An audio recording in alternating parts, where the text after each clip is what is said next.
I am Dr. V.K. Shashidharan, Professor and former Head Department of Medicine, Government Medical College, Kozhikode. I am tempted to speak something about the increasing violence against doctors and hospitals, which is happening all over the country. I feel that the attack on hospitals and doctors cannot be controlled by or stopped by the increasing the strength of the doctors organization or converting hospitals into special security zones. It can never happen. It's a sign of system failure. So let us see what all are the failures that has happened in this context, because diseases occur basically due to several kinds of marginalization, lack of empowerment, lack of access or lack of awareness about balanced diet resulting in malnutrition, lack of safe drinking water, and poor hygiene, both environmental and personal hygiene probably is improving, exposure to tobacco smoke, alcohol, overeating, unmanaged stress, consumerism, lack of exercise, and all the bad lifestyle habits. All these together, either alone or in combination, can lead to development of any disease. All the diseases that we see around us will be actually due to all these causes. And when the patient comes to the hospital only, the present healthcare workers wake up and do something to do some repair work. And because of the heavy patient load, they do not even get time to think about the basic issues, or they are not even aware of what happens, what went wrong. There is a dangerous lack of social determinants of health among us.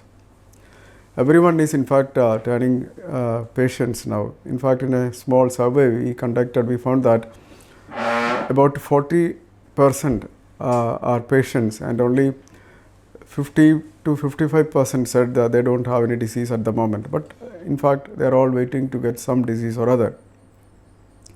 And people are confused because of the availability of several treatment options, and there is no one to guide them also. And we provide opportunities for genuine and fake philanthropists. And there are people who fish in troubled waters also in this scenario. Let us realize that the treatment system, which we wrongly call as health system, can sustain only with reduced burden of diseases. Public health or social health is the key to reduce the morbidity and mortality. Even public health is wrongly perceived as treatment facilities in a society without vision. This is what is happening here. So why people get disease? Basically because we are ignoring preventive measures, and I would say literally we are manufacturing diseases.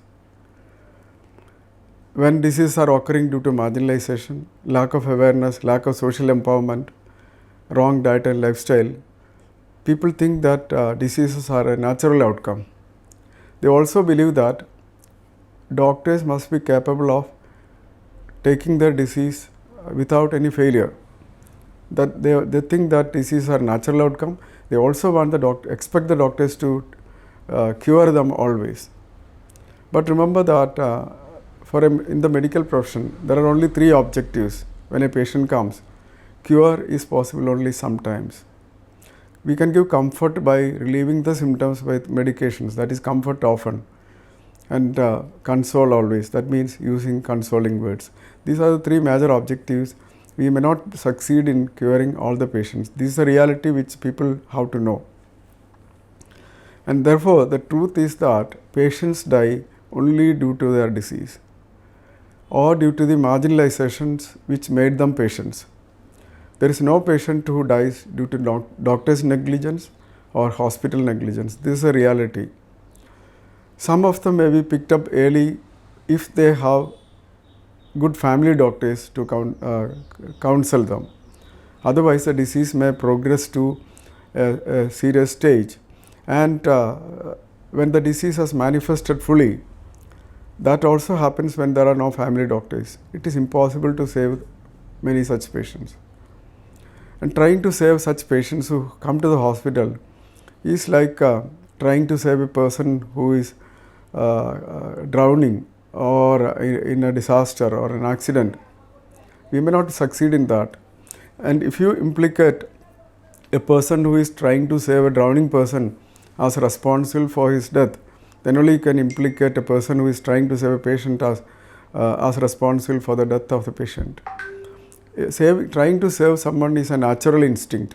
Recently we had seen one photograph where a gorilla was trying to save a person who was trapped in a swamp while he was investigating some issue related to gorilla survival. And that animal tried to save that man. Even that is a natural instinct. So I don't think anyone will allow a patient to die, and there is no point accusing a doctor as responsible for the death of a patient. So therefore, let us reduce the disease burden by providing all the social determinants of health to make disease care sustainable at least. That's a priority here. And that needs, basically, we need to instill humanness in each individual, because health is a state of social well-being, complete physical, mental and social well-being, and that starts with a large number of human beings around. Only if you are a human being, you will be concerned about the health of the people around you, and that needs humanness, and that is possible only with a good primary education. We need large number of primary care doctors as well. People need quality food. That depends on the health of the soil. In fact, soil health is a basic requirement for human health, because the agricultural products grown in such soil only can give a healthy diet also. We need to provide safe drinking water through the public distribution system. Rather than naming water distribution department as water authority, we should rename it as public health engineering department and look at water supply in that perspective. We need to provide clean shelter, waste management, adequate toilets, and that needs good architects and engineers. There should be places for exercise, footpaths, cycle paths, playgrounds, parks, and again that depends on good architects and engineers. And we need large number of family doctors for promoting health and wellness. This is one group of doctors we miss in this country. And they will also detect early signs of disease, so that disease will not progress to its maximum level. In fact, in Kerala, the Kerala government last year, during the last tenure, has converted all the PHCs into family health centers. That was a very great initiative. But the doctors sitting there should be specifically trained in family practice. They need another 3 years training in family medicine to become competent. Otherwise, they will be waiting to get an opportunity to go for a PG course, and they will not do the purpose of a family doctor. In fact, every individual, every family should have a family doctor to act as friend, philosopher and guide. Then only things will work to the advantage of the people. Patients must be taken to the hospital only on their advice, except in emergencies. Visiting the hospital, they choose according to their choice, or choosing the doctors according to their liking is a doctor shopping. It's a pitiable state in India. That has to go. And in addition to all these, the marketing strategies of profit-hungry businessmen and the lack of government policies, these are the reasons for the doctor shopping that is happening all around. The most important doctors for any society must be family doctors in any progressive society. The present situation is genuinely due to system failure or a lack of a proper system. With the onset of COVID, the problems are surfacing more often. That's what is happening now. Or the system failure became more exposed with the arrival of COVID. In the scenario of double burden and diseases, on one side you have communicable diseases, and on the other side you have non-communicable diseases. Both are increasing, multiplying. Paradoxically, in this scenario, we are encouraging doctor shopping also because of lack of proper policies in place. And choosing different doctors for different problems or different organs and different systems each time. Systems also, they have alternative systems also for each disease. This is a very, very serious situation. So therefore, what led to the attacks? Because we have a large number of patients, patients have no primary care doctors, and we focus only on setting up state-of-the-art tertiary care centers. 90% of the investment in the health sector, which is just 1% of the GDP, goes to the tertiary care. In fact, most countries are spending 15 to 18%, and the majority of it is spent in primary care. The meager investment with us is going to the tertiary care. And there is an artificially, because tertiary care centers are increasing, and there is for that reason there is an artificially increased need for specialist doctors. The medical education is ignoring bringing out primary care doctors and focus only on training specialist doctors. One particular person advising the central government on health system is actually telling them to increase the number of specialist doctors. He never told to increase the number of family doctors. This is what actually these people are misguiding the governments even. That is another pitiable state. We are ignoring primary care, following the USA system of disease care machinery. USA is the worst model in the world to copy in disease care. I don't call it health system, it's a disease care system only, and that is where we are failing. And in addition to that, because we have a large number of corporate hospitals, they give inflated advertisements on modern amenities in hospitals. And public health is perceived as facilities for treatment, and therefore technology only dominates.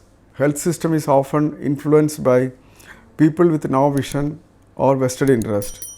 And there is a treatment-centered or procedure-centered social security that is happening in this country. And patients finally go to hospitals with a very high expectation. They expect the doctors and hospital to relieve of their disease without any failure. And if doctors are unable to cure, the problem becomes that of the hospital or the doctor.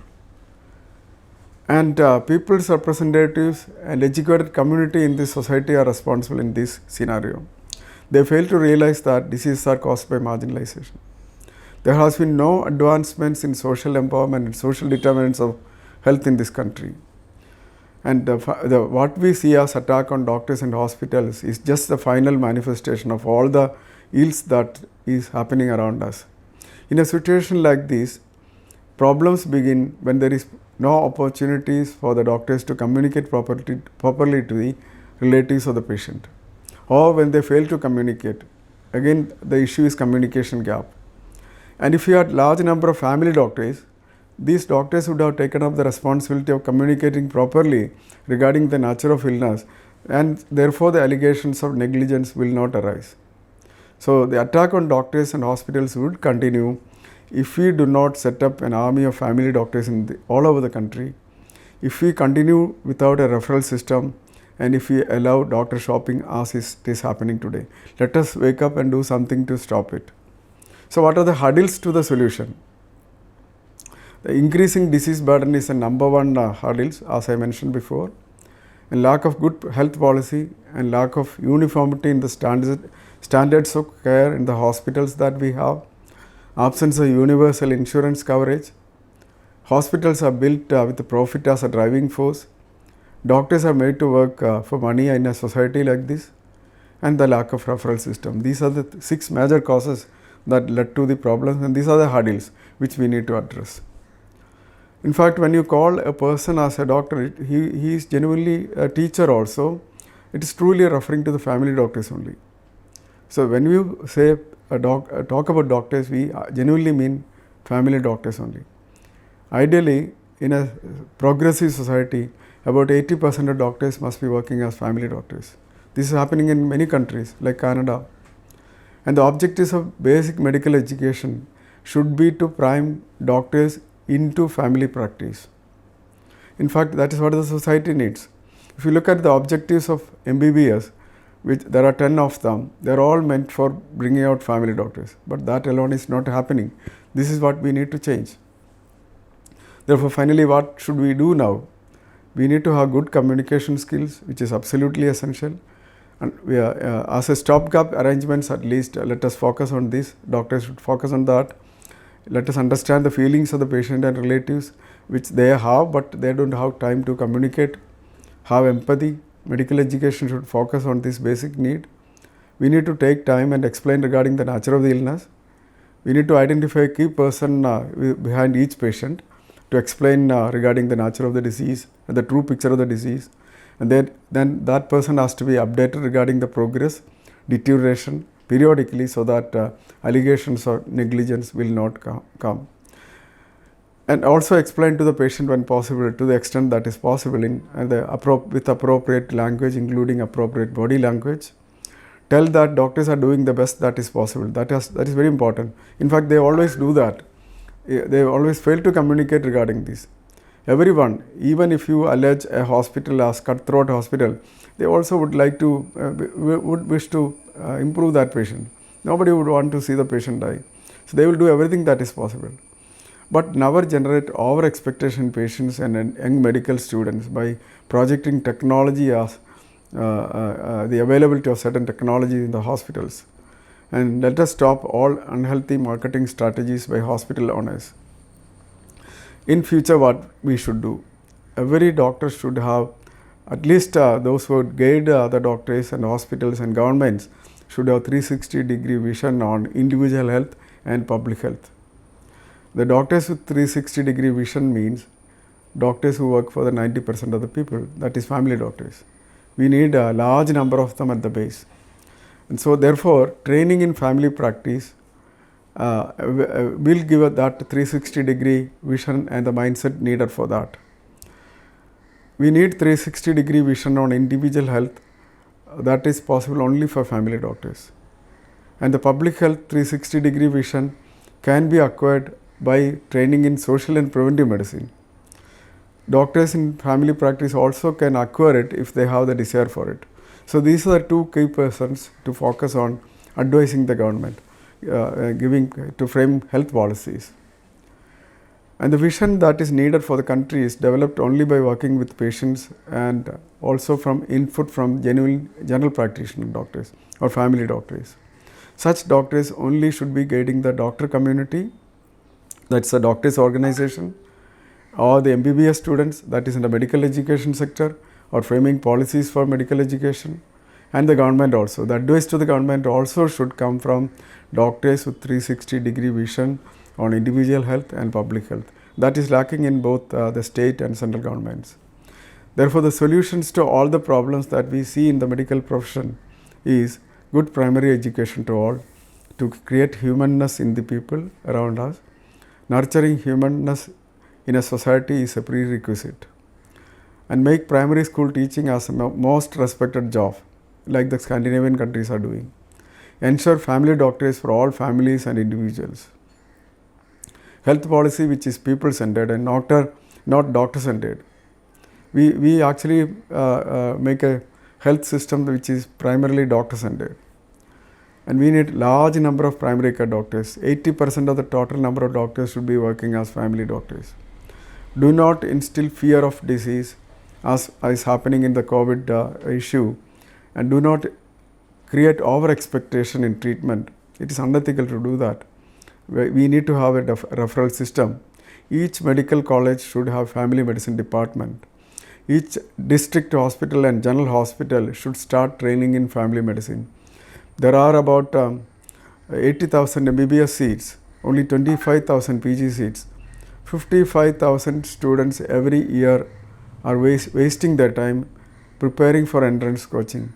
And finally, they join a job, again dreaming of going for a PG course. They are all wasting their energy. We are wasting manpower. So let us convert all these people into family doctors. Or ultimately, we should achieve a situation where the PG training options are equal to MBBS seats. That means remaining 55,000 doctors should be transformed into family doctors. In fact, the doctors' organizations like the Indian Medical Association should strike for starting family medicine departments in all the medical colleges and starting family medicine training in the general hospitals. That's a very important issue. and that every doctor sitting in the PHC, CHC should be trained in family medicine. Their job should be reserved for them. The PSC should state that only those with MBBS, after MBBS, 3-year training in family practice will be recruited into CHCs and PHCs. In the absence of them only, pure MBBS doctors should be recruited into the CHCs and PHCs. Government should offer more salary and priority to family doctors in appointment and all the issues related to government hospital work. We need to bring laws for all these, and only patients referred by family doctors should reach large hospitals. The referral system has to be there. Health system should be running under the government guidelines only. Even if you have private hospitals, there should be a uniform guideline for each hospital, and there should be universal health insurance. We should give up the USA-centered hospital practice. And the facilities of treatment should be uniform at every layer. The primary health centers should be uniformly equipped, whether it is in private or government, and the secondary also, tertiary also. The facilities should be same, and the charges should be same, and people should be made to accept the realities. If we get sick, they and the society are responsible. Doctors won't be able to cure everyone. Hospitals and doctors will do everything possible to save the patient. So in future, we should also think of offering medical degrees only to people with aptitude. No more medical degrees with capitation fees. Medical colleges should not be built as a business ventures. They should be built only with the money kept apart as a service to the people or nation. There should not be an intention to recover the money spent on building and the land. Salary and allowances for doctors to be made uniform, irrespective of the specialty they belong to. All doctors in hospitals should be working primarily for the government. It's not an utopian idea. It has to happen because all the progressive nations have it. This will end the unethical marketing and the doctor shopping that we have. IMA should be controlled by generalist doctors rather than specialists alone. Government should consult generalist doctors for policies. Determination by governments to ward off the Western interest is an important issue, and let us work for people with a 360-degree vision who will not ignore the priorities among us.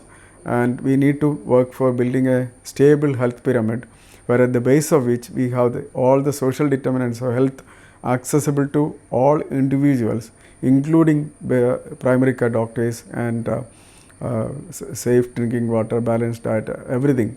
And then the next level should be large number of family doctors and diminishing number of very little importance to the super specialty hospitals.